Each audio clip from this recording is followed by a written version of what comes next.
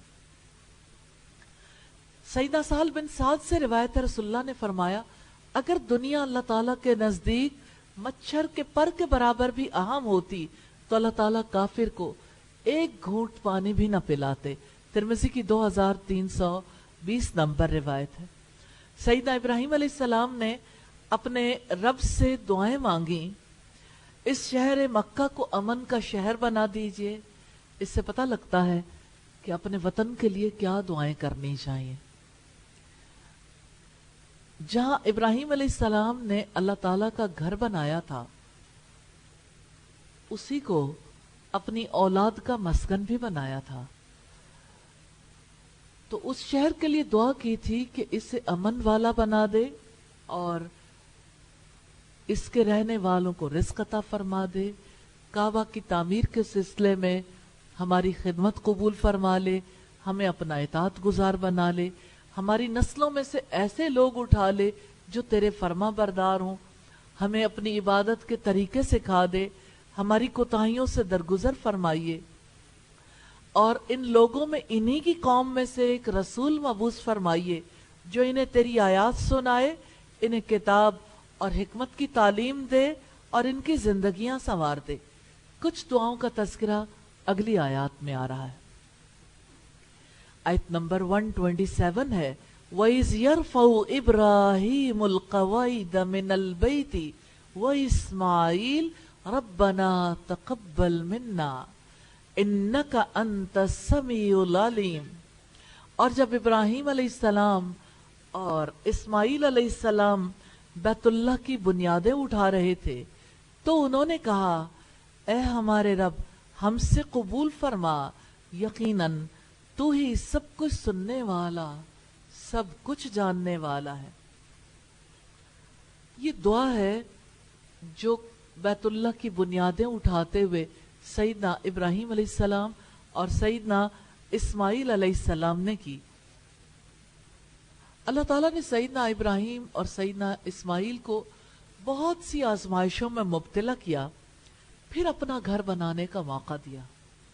آپ بھی ارادہ کر کے دیکھیے, موقع ملتا ہے, آزمائش کے بغیر تو نہیں ملے گا. آزمائش شرط ہے کیونکہ اللہ تعالیٰ خالص کرتا ہے. امام بخاری نے سیدنا ابن عباس سے روایت کی ہے کہ جب ابراہیم علیہ السلام اسماعیل علیہ السلام اور ان کی ماں کی خیریت معلوم کرنے کے لیے مکہ تشریف لائے تو اسماعیل علیہ السلام بڑے ہو چکے تھے. ابراہیم علیہ السلام نے کہا اے اسماعیل اللہ تعالیٰ نے مجھے ایک کام کا حکم دیا ہے. اسماعیل علیہ السلام نے کہا کہ آپ کے رب نے آپ کو جو حکم دیا ہے آپ کر ڈالیے. ابراہیم علیہ السلام نے کہا تم میری مدد کرو گے؟ کہا ہاں میں آپ کی مدد کروں گا. ابراہیم علیہ السلام نے کہا اللہ تعالیٰ نے مجھے حکم دیا ہے کہ یہاں میں ایک گھر بناؤں. جب دونوں نے مل کر اس گھر کی بنیاد اونچی کر لی, اسماعیل علیہ السلام پتھر لاتے رہے اور ابراہیم علیہ السلام جوڑتے رہے. جب مکان اونچا ہو گیا تو وہ پتھر مقام ابراہیم لائے جس پر کھڑے ہو کر ابراہیم علیہ السلام پتھروں کو جوڑتے رہے اور اسماعیل علیہ السلام انہیں پتھر لا کر دیتے رہے. دونوں بیت اللہ کے گرد گھوم گھوم کر جوڑتے رہے اور کہتے رہے ربنا تقبل منا انک انت السمیع العلیم. یہ بخاری کی 3364 نمبر روایت ہے. آپ الفاظ پہ غور کریں گے تو آپ کو ان کے جذبوں کی گہرائی اور شعور کے روشن ہونے کا پتہ چلے گا. ربنا تقبل منا. آپ کعبے کو ایک لمحے کے لیے امیجن کر کے دیکھیے کیسے ابراہیم علیہ السلام اور اسماعیل علیہ السلام نے انہیں بنایا ہوگا. ایک دیوار بناتے ہوں گے, پھر دوسری طرف گھوم جاتے ہوں گے, پھر تیسری طرف, پھر چوتھی طرف, پھر حجر اسود سے دوبارہ سلسلہ شروع ہے, پھر پہلی دوسری تیسری چوتھی طرف. یوں یہ گھوم گھوم کر سلسلہ جاری رہا حتیٰ کہ یہ گھر اونچا اٹھ گیا.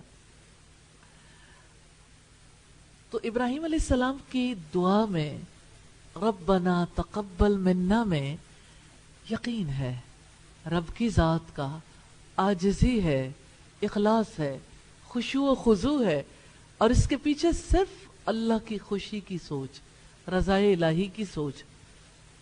ابن ابی حاتم نے وہب کے بارے میں لکھا ہے کہ وہ آیت پڑھتے جاتے تھے اور روتے جاتے تھے اور کہتے تھے خلیل الرحمن آپ اللہ تعالیٰ کا گھر بنا رہے تھے اور ڈر رہے تھے کہ کہیں آپ کا عمل قبول نہ کیا جائے۔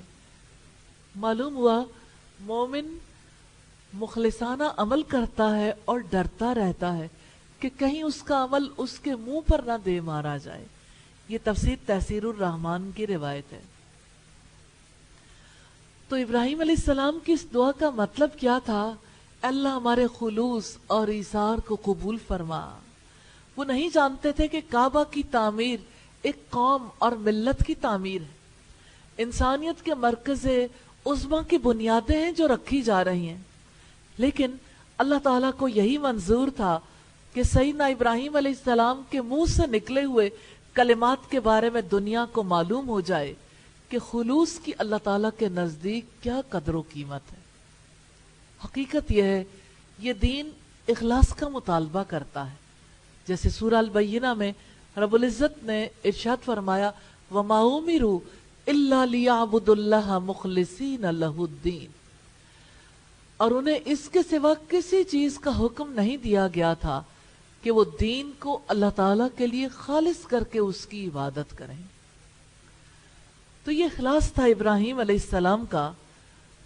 تو جہاں اخلاص ہو تو قبولیت کے لیے ظاہری ذرائع کی ضرورت نہیں ہوتی، دل کا اخلاص چاہیے۔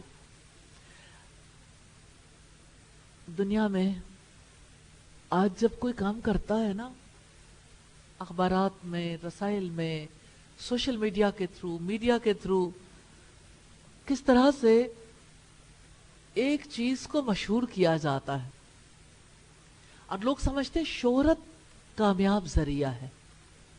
یعنی کوئی بھی کام کریں، اگر شہرت ملی ہے تو اس کا مطلب یہ ہے مشہور ہو گیا کوئی معاملہ، تو یہ کامیابی کی دلیل ہے۔ لیکن اللہ تعالیٰ کے نزدیک ایسی شہرت جس کی بنیاد خلوص پر نہ ہو، حسن نیت پر نہ ہو، یہ وبال ایمان ہے۔ ایک اللہ کا بندہ شہروں سے دور جنگلوں میں اگر خلوص اور حسن نیت کے ساتھ کہیں ڈیرا ڈال کر بیٹھ جائے تو آج بھی دیکھ لیں گے کہ شہر اور شہر کے تمام اسباب شہرت اس کے قدم چومیں گے اور جنگل میں منگل کا لطف پیدا ہو جائے گا۔ بات یہ ہے کہ ہم مخلص نہیں، اور پھر یہ بھی گلہ ہے کہ کوششیں رائگاں جاتی ہیں۔ ربنا تقبل منا، اے ہمارے رب ہم سے قبول کر لے۔ اس کا منظر آج اگر دیکھنا چاہتے ہیں تو اقبال کی بات کو ذہن میں رکھیے گا، آج بھی ہو جو براہیم کا ایماں پیدا، آگ کر سکتی ہے انداز گلستاں پیدا۔ تو آج بھی ابراہیمی ذوق و شوق پیدا کرنے کی ضرورت ہے۔ یا اللہ تو توفیق عطا کر دے۔ یہ روایت تفسیر سراج البیان کی ہے۔ انک انت السمیع العلیم، یقیناً تو ہی سب کچھ سننے والا، سب کچھ جاننے والا ہے۔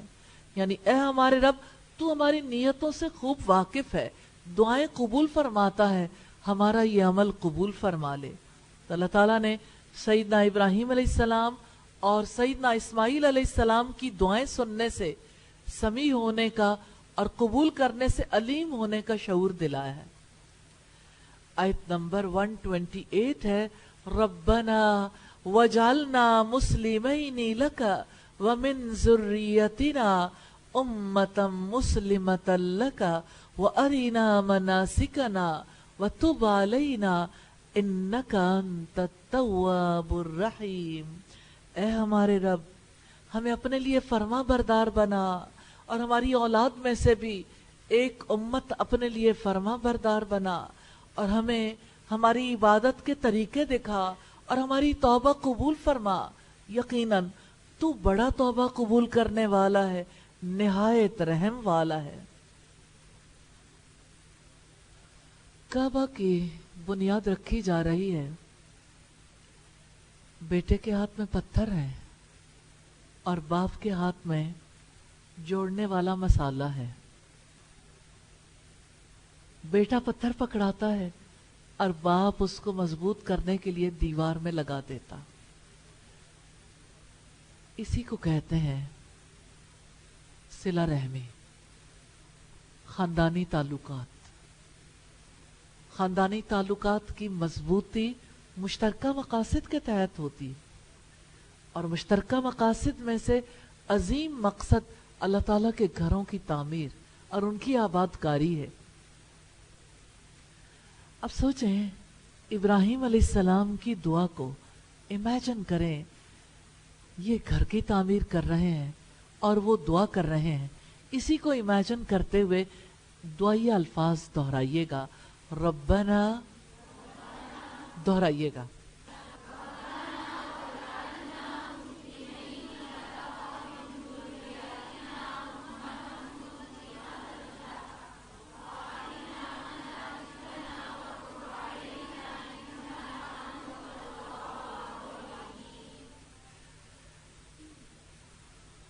دعا کیا ہے؟ اخلاص ہے. دعا دل سے نکلنے والی پکار ہے. اور شاید پکار کی جگہ اگر ہم یہ کہیں کہ دعا تو دل سے نکلنے والی ہوک ہے. کسی کا سینہ دعا کے لیے کب ابلتا ہے؟ جب کسی کو گہرا شعور نصیب ہوتا ہے اللہ تعالیٰ کی ذات کا، اس کی عظمت کا، اور اسے یہ یقین آتا ہے میرا رب سنتا ہے، میرا رب قبول کرتا ہے، میرا رب بگڑی بنا سکتا ہے، اور میرا رب ہی مواقع دینے والا اور نیک کاموں کو پائے تکمیل تک پہنچانے والا ہے.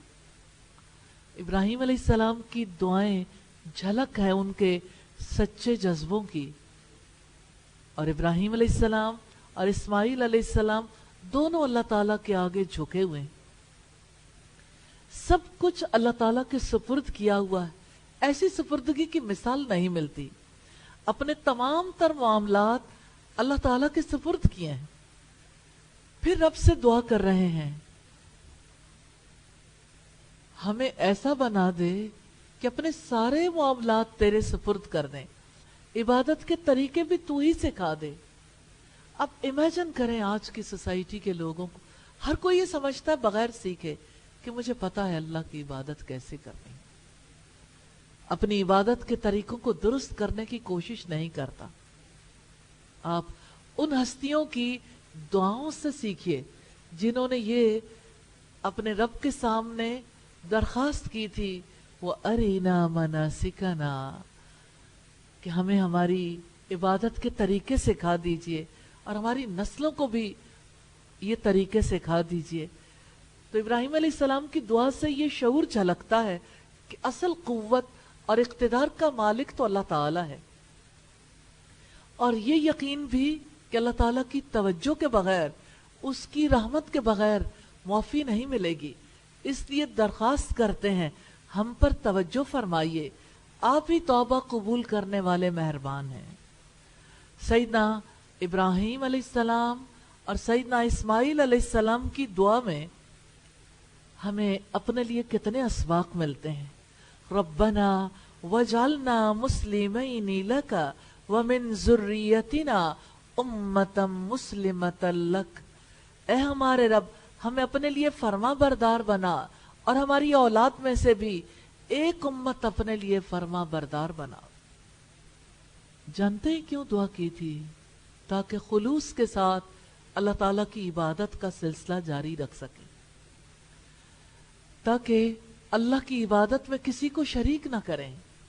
اس دعا سے سیدنا ابراہیم علیہ السلام اور ہر مومن کی پہلی تمنا کا پتہ چلتا ہے کہ وہ آنے والی نسلوں کے لیے بھی دعا کرتے ہیں کہ اللہ تعالیٰ انہیں بھی ایمان کی دولت سے محروم نہ رکھے. امت مسلمہ ایک دوسرے کی مددگار ہوتی ہے اور نسلوں تک ان کے عقیدے کی پختگی جاری رہتی ہے.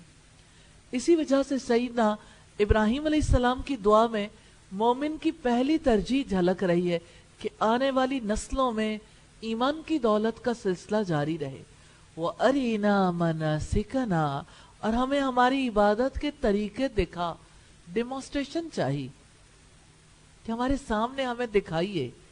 اس سے مراد ہے کہ ہمیں عبادت کے طریقے سکھائیے، یعنی ہمیں ارادے اور مشاہدے کے ذریعے سے عبادت کے طریقے سکھا دیجیے.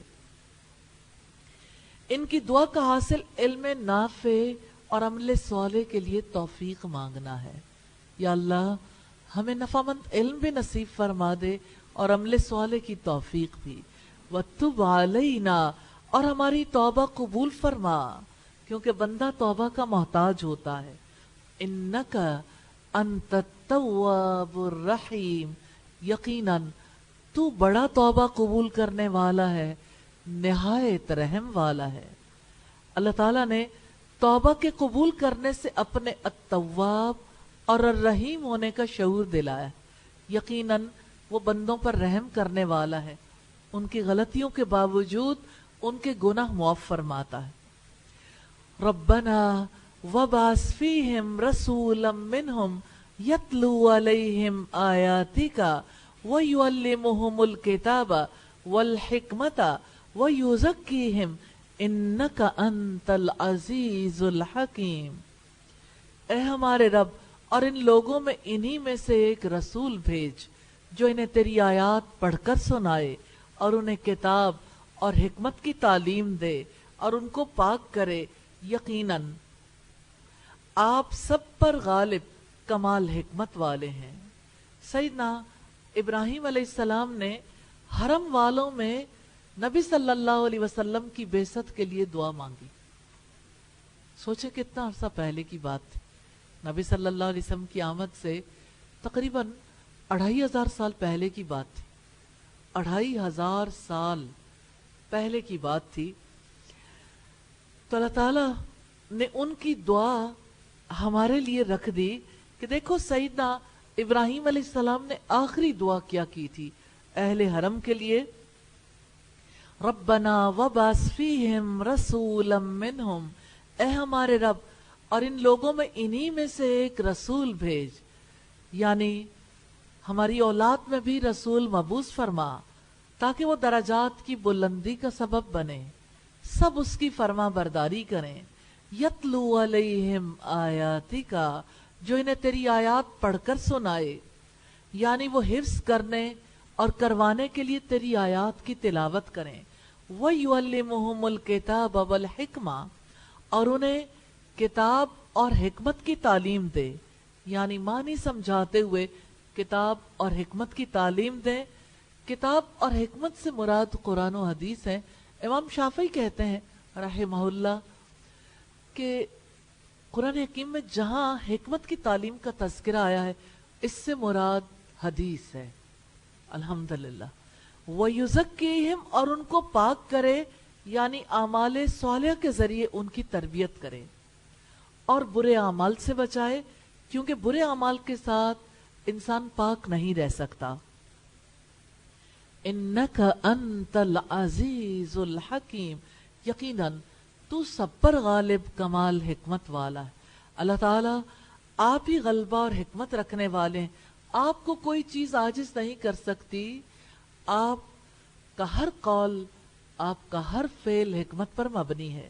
سیدنا ابراہیم علیہ السلام کی دعا کا آخری حصہ ہے جس میں وہ رب سے کہتے کہ آپ جانتے ہیں کہ اس امت کی تنظیم کیسے ہوگی، مرکز کیسے آباد ہوگا. آپ کے پاس سارا اقتدار ہے. آپ ہی ایک رسول مبعوث فرما دیجئے جس کے توسط سے خیر کا سلسلہ جاری رہے. تو رسول کے اندر کن خصوصیات کی دعا سیدنا ابراہیم علیہ السلام اور سیدنا اسماعیل علیہ السلام نے مانگی تھی؟ 4 خصوصیات. تیری آیات تلاوت کر کے سنائے. آپ کریں گے انشاءاللہ، سیکھیں گے اور کریں گے. اللہ تعالیٰ کی معرفت کی نشانیوں کو، ان کے اشارات کو کھولے.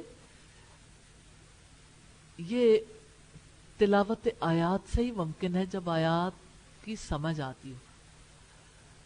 رسول ایسی نظر سے دیکھنا سکھائے جس سے رہنمائی حاصل کرنے والے ہر چیز میں اپنے رب کو دیکھنے کے قابل ہو جائیں۔ رسول اللہ تعالیٰ کے کلام کو خود سیکھ کر اسے قبول کر کے دوسرے انسانوں تک پہنچائے۔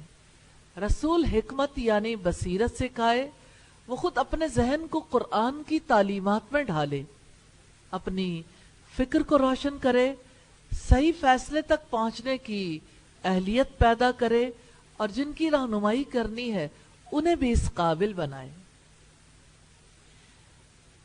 اسی طرح سے یہ دعا ہے کہ رسول تزکیہ کا کام کرے، یعنی وہ ایسے انسان تیار کرے جن کے سینے اللہ تعالیٰ کی محبت کے علاوہ ہر محبت سے خالی ہوں۔ ایک اللہ کی محبت اسی دل میں بستی ہے جس دل کے اندر اللہ کے ماں سوا دوسروں کی محبت نہ ہو۔ رسول انسان کو نفسیاتی پیچیدگیوں سے آزاد کرے، وہ انسانوں کو اس قابل بنا دے کہ وہ کائنات سے اپنے شعور کے لیے رزق پا سکیں۔ سیدنا ابراہیم علیہ السلام کی یہ دعا ایسے پوری ہوئی کہ ان کی نسل سے اللہ تعالیٰ نے محمد صلی اللہ علیہ وسلم کو اٹھایا۔ رسول اللہ نے فرمایا میں اپنے باپ ابراہیم کی دعا اور عیسیٰ علیہ السلام کی بشارت ہوں، اور میری ماں نے یہ خواب دیکھا کہ ان کے وجود سے روشنی نکلی جس سے شام کے محلات روشن ہو گئے۔ یہ مسند احمد کی روایت ہے 22,324 نمبر پر۔ الحمدللہ رکوع نمبر 15 کمپلیٹ ہوا۔